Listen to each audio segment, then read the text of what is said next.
Wasn't so bad. Let's get into it.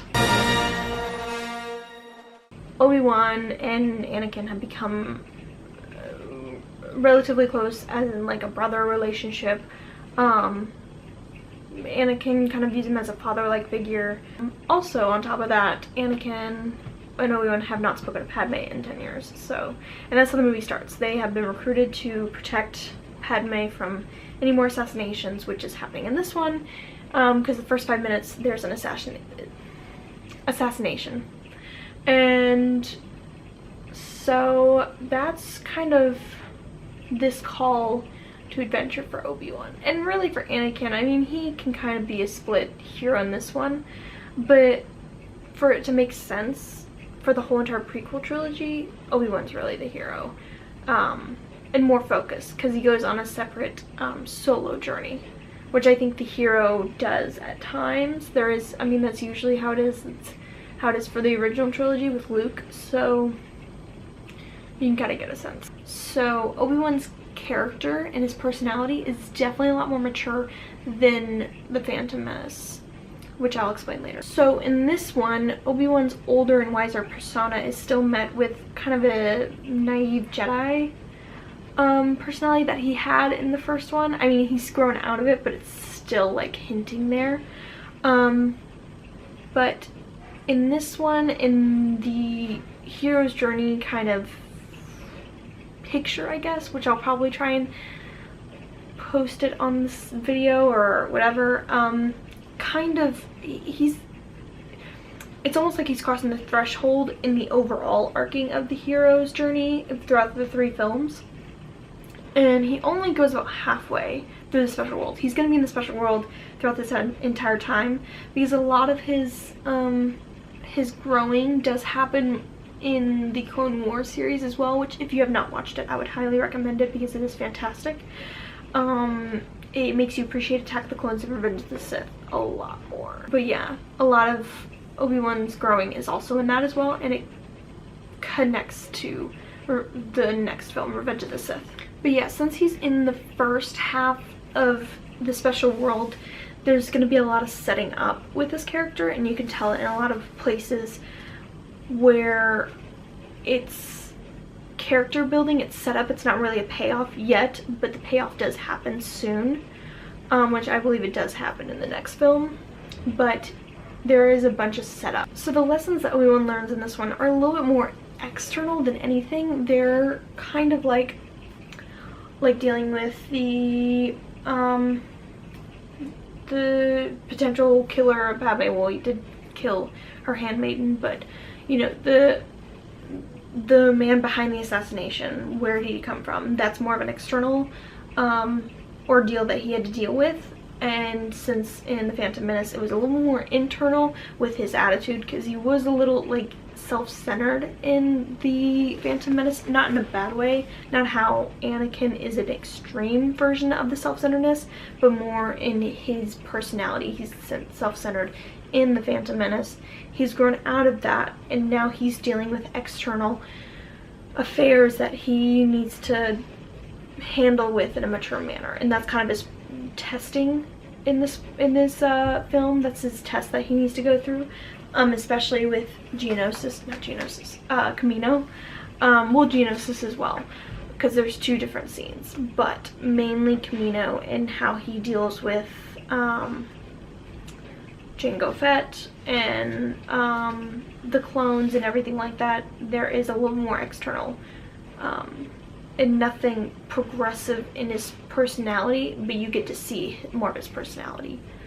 So it's not really like a helping him further like growth of a character. It's more of us as an audience growing, or seeing the growth that he's previously had, and which we'll see a little more. His growth does come in the first and the third one. I do believe that.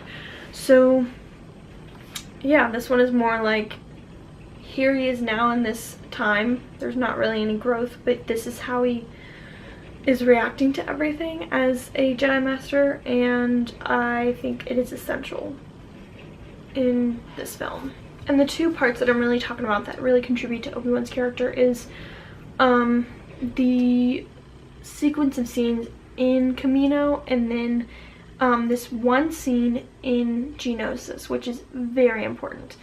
But I want to talk about the Camino scene first. The test that he needs to go through first in the sequence of scenes is the Camino scene, which is very important because he is meeting these Kaminoans and he is finding out that there's been a clone army that has been made, I guess, a request that has been made years ago by a master who's no longer alive. And he's just hearing of it. It's very, you know, new and fresh, and he's just like, he doesn't, you know, if you're taken with news that there's going to be millions of clone troopers at your aid and you have no idea, like, a Jedi who made this call without the council knowing, this is his way of showing off how far he's come. So he's playing it like close to the chest. He's a little more discreet about his emotions and trying to play with it. And then the next scene that I think is important is when he's on Geonosis. And it is the scene, the first scene that he has with Count Dooku, which is him being just locked up in the, I don't know what it's called, but it's like his wrists and his ankles are bound and he can't move. And he is talking to Count Dooku. And if you don't know, Count Dooku was a Jedi Master. He was very powerful. He learned under Yoda, but most importantly to Obi-Wan, he was Qui-Gon's master. And so through a lot of it, I do believe, I'm not sure with the canon now, but I do believe that Obi-Wan and Count Dooku they knew each other very, very well. And I think Count Dooku found him as important because Qui-Gon was important to Count Dooku, so whatever Qui-Gon did was important to Count Dooku. And so that is such a huge thing as a shock to see someone who you trusted in a dark position. And so I think that is another thing that sets up for the next film, is that Obi-Wan is constantly renouncing him and saying, no, I'm not gonna believe you, everything you're saying is horrible, you know, you're lying to me, all this stuff, why are you doing this, all, you know, everything that he should be saying as a Jedi. And it is, I think it is difficult for him to kind of realize that, but it's gonna help him in the long run whenever this happens again. So like I said earlier, I think that this movie sets up perfectly for the next film, and it does set up a lot of Obi-Wan's traits as a hero, and sets him up to finish off the other half of his hero's journey, which will be difficult for him in the next film. And I think that this just shows off how far he's come from the Phantom Menace and how boyish and immature he was to this, to where he's a master and he's a little more mature and knows how to react to things and knows how to play close to the chest. And I think that it will help to know this, and as his character kind of builds, to get the audience to just react to the next film. And so I think that overall for Obi-Wan, this is a good hero's like middle plane of building up and setting up a character for the rest of his journey. And yeah, that's about it. Okay, I'm holding it up. My camera fell, but we're gonna work with it. So that is the end of this video. Stay tuned for the Revenge of the Sith video, because it will take some time to read the script and watch it, because this one I actually watched twice, one with commentary and one without.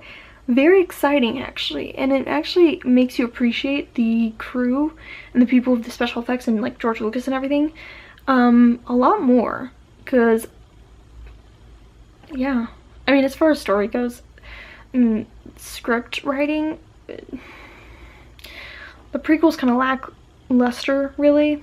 Yeah, I don't know, I think I'm gonna have to do a video on that because I love Star Wars and I like watching it, so the more I can watch it, the more it's good for me. But yeah, so this is the end of that. Like I said, Obi-Wan is still the hero. He is pretty badass in this film. Also, 9 out of 10, great hair. Saving my 10 for the next one because, honestly, just you wait. But, yeah, same old dramatic Obi Wan. Great. I guess, I don't know what else to say. He was great in this film. Ewan McGregor killed it. So, yeah. That's about it. Follow me on all my social medias, which are down below in the box. Follow me on Patreon if you want to, you know, support the Write Me videos, which one will be up this Friday. I'm so excited about it. Or today, if you're watching this. So yeah, follow the Patreon, which will also be linked down below. And also, on my Patreon has my writings on it, so read. It'll help you out. Also, I'm on the Daisie app. If you're on the Daisie app, I'll put that link down below as well. Oh yeah, if you like this video, like it. And if you want to see more videos like this, subscribe. Because subscribing is free. And free is awesome. So, bye.